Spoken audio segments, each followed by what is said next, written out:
हमारी चर्चा में यात्रा हम लोग करते हैं तो तमिलनाडु से केरला की तरफ थोड़ा सा चलते हैं। और केरला में जो आपका प्रेडिक्शन था वो प्रेडिक्शन सही साबित हो भी रहा है। वहां पे सवाल ये नहीं कि सरकार किसकी बनेगी, सवाल ये होगा कि सीएम कौन बनेंगे। तो कहाँ पे मिठाई मिठाई बन रही है सर? मैंने कहा था आपके, मैंने शो में कही थी ये बात।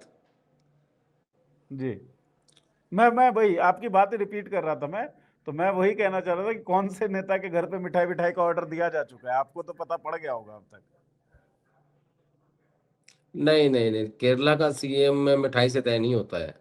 देखिए, अच्छा। एक तो 10 साल के बाद केरला में कांग्रेस पार्टी की वापसी हुई है, और वापसी ठीक ठाक हुई है।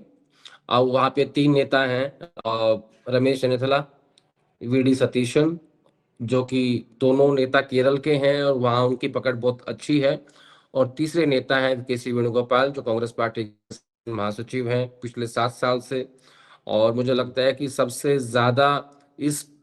ज्यादा अरसे तक इस पद पे रहने वाले व्यक्ति हैं वे केसी वेणुगोपाल। राहुल गांधी के बहुत चहेते हैं, लाडले हैं। और अब ये देखना है कि इनमें से किसको कांग्रेस पार्टी वहाँ का सीएम बनाएगी। 2 ऑब्जर्वर्स जाएंगे केरला में एज सुन एज पॉसिबल, और फिर वो विधायकों के साथ चर्चा करेंगे। अब मैंने आपके शो में शायद पहले कहा था, 2 तरह की वोटिंग हो सकती है। एक होती है कि भैया बंद कमरे में विधायकों से उनकी राय पूछो, और दूसरी होगी कि सीक्रेट वोटिंग हो। तो सीक्रेट वोटिंग में हो सकता है कि आपको कहें कि ये बैलेट, ये बॉक्स है, इसमें अपनी अपनी पर्ची डाल दो। तो उस स्थिति में मैंने पहले भी कहा था, रिपीट कर देता हूं, कि वेणुगोपाल की स्थिति मजबूत रहेगी। लेकिन अगर सीक्रेट वोटिंग नहीं होती है तो सतीशन और चन्नीथला को भी आप रूल आउट नहीं कर सकते हैं। और इसमें ना नीरज, एक बहुत बड़ा फैक्टर है, वो फैक्टर है कि पार्टी फंड के अलावा, अब नाम मत पूछना, पार्टी फंड के अलावा जो पार्टी अपने नेताओं को चुनाव लड़ने की पैसा देती है, क्योंकि बिना पैसे आप चुनाव लड़ नहीं सकते। एक नेता इन 3 में से ऐसे हैं जिन्होंने ठीक ठाक एमएलएस को व्यक्तिगत रूप से फंडिंग किए चुनाव लड़ने के लिए, ताकि जब बाद में ऐसी स्थिति पैदा हो कि विधायकों की वोटिंग की आवश्यकता है और उनको समर्थन चाहिए विधायकों का, तो वो मेरा नाम ले। अच्छा, तो फंड सर ये ज्यादा सबसे बड़ा स्टेट में फैक्टर, ये दिल्ली में सबसे है बड़ा क्या? फैक्टर। फंड ज्यादा कहाँ पे है हाँ, सर स्टेट में फंड ज्यादा कहाँ पर है, केरला में या दिल्ली में? आप केवल ये बताएं, हम थोड़ा सा नाम का नहीं अनुमान नहीं नहीं, लगाने आप की मेरी कोशिश। आप मेरी बात नहीं समझे। आप मेरी बात नहीं समझे, नहीं, मैं क्या मैं कह रहा हूँ। ना दिल्ली से फंड हुआ है।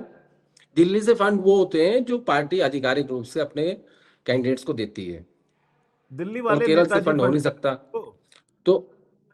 तो तो हो सकता है कि किसी आसपास के स्टेट से हुए हो, केरल के आसपास के स्टेट से कहीं से हुए हो। हम्म। लेकिन ये सबसे इंपॉर्टेंट फैक्टर है केरला में मुख्यमंत्री बनने का। और जहां तक मेरे पास जानकारी है कि राहुल गांधी को इस बात का अंदेशा हो चुका है अच्छा, कि हमारे तो किसी नेता अंदेशा ने होने। मुख्यमंत्री बनने के लिए, नहीं नहीं, उनको इस बात का अंदेशा हो चुका है कि हमारे किसी नेता ने मुख्यमंत्री बनने के लिए इस तरह की प्लानिंग की है, इस तरह की योजना बनाई है कि उन्हें कैसे विधायकों की वोट हासिल करनी है, उनका प्यार हासिल करना है, उनका समर्थन हासिल करना है। तो इस स्थिति में संदेशा के बाद राहुल गांधी का स्टैंड क्या रह सकता है? मतलब जिस नेता ने भी फंडिंग जुटाई होगी अपने उम्मीदवार के लिए, उसके साथ राहुल गांधी जाएंगे या फिर कुछ अतरंगा सा डिसीजन लेंगे? देखिए देखिए, जितना मैं राहुल गांधी को थोड़ा बहुत समझ पाया हूँ पिछले इन कुछ सालों में, मुझे नहीं लगता कि राहुल गांधी ने कभी किसी को मुख्यमंत्री बनाया है, अपने नजदीकी व्यक्ति को। जी। मुझे दूर दूर तक नजर नहीं आता कि राहुल गांधी ने किसी को चीफ मिनिस्टर बनाया है। वो तो हमेशा एक ही बात कहेंगे कि आप ऑब्जर्वर्स भेज दीजिए, और जो वो कहेंगे, जो एमएलएस कहेंगे, हम वो फैसला कर लेंगे। हम्म। देखिए क्या होता है, राजनीति में भी ना आपको एक, मैं अक्सर आपके शो में कहता हूँ कि वकील की जरूरत पड़ती है, कि आपका वकील, आपका केस कौन लड़ेगा। अब मान लीजिए हम्म। कि वेणुगोपाल जी हैं, वेणुगोपाल जी संगठन महासचिव हैं, बहुत पावरफुल हैं, और वो कांग्रेस पार्टी के सब नेताओं को जो उनकी लॉबी के हैं उनके केस वो लड़ते हैं राहुल गांधी के सामने। अब जब हम्म। वेणुगोपाल की खुद की मुख्यमंत्री बनने की बारी है, तो उनके पास वकील नहीं है केस लड़ने के लिए, कि जो राहुल गांधी को ये कहे कि नहीं, हमें क्यों वेणुगोपाल को वहां भेजना चाहिए।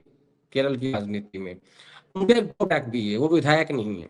अगर पॉलिसी के लेवल पे ये फैसला हो गया कि नहीं, विधायक को में से ही चुना जाएगा, तो आपका विकेट तो वैसे ही गिर जाएगा।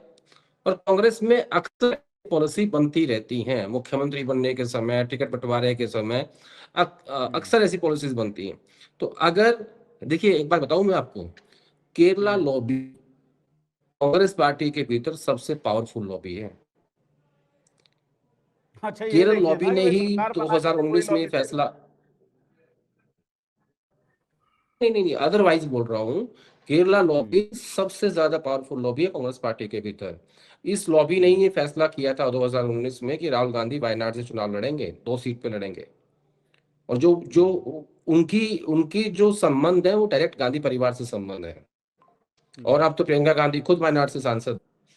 अब वी जॉर्ज हैं जो बहुत नजदीकी होते थे कभी गांधी फैमिली के, वो केरल से आते हैं। माधवन जी का देहांत हो गया, वो केरल से आते हैं।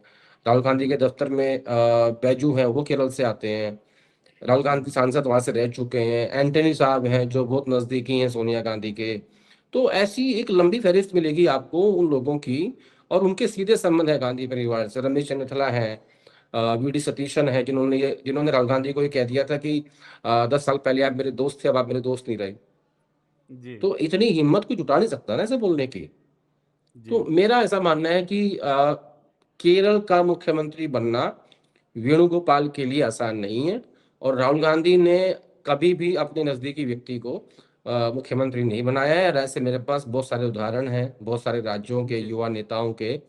और वो हमेशा एक वो कहते हैं कि मैं तो एक जज हूँ और मुझे वैसे ही फैसला देख देख सुनाना है कि जो भी आधार है, जो सबूत हैं, जो तथ्य हैं, जो मार्केट में है, उस हिसाब से वकील मैं कौन फैसला अच्छा करूंगा। होगा, और वकील ये के और ये ऊपर डिपेंड करता और ये इस बात नहीं नहीं, ये केरला का मुख्यमंत्री चुनना या चुना जाना मेरा इसलिए मेरे लिए महत्वपूर्ण है। मैं देखना चाहता हूँ कि राहुल गांधी इसमें कैसे कैसे फैसला करेंगे। ये मेरे है। लिए एक सीख होगी कि जो मैं उनके बारे में सोचता हूँ वो मैं सही सोचता हूँ, ये गलत सोचता हूँ। ठीक, ठीक है। एक कमेंट और है, वो मैं पढ़ता हूँ। और ये कमेंट है, not perfect club life user name है। भारत में गांधीवादी दौर चला गया है, रेड रिवॉल्यूशन चाहिए। हमारे इंडियन पीपल थोड़ा चमत्कारी शक्तियों के पीछे भागते हैं, लॉजिकल माइंडसेट का अभाव है।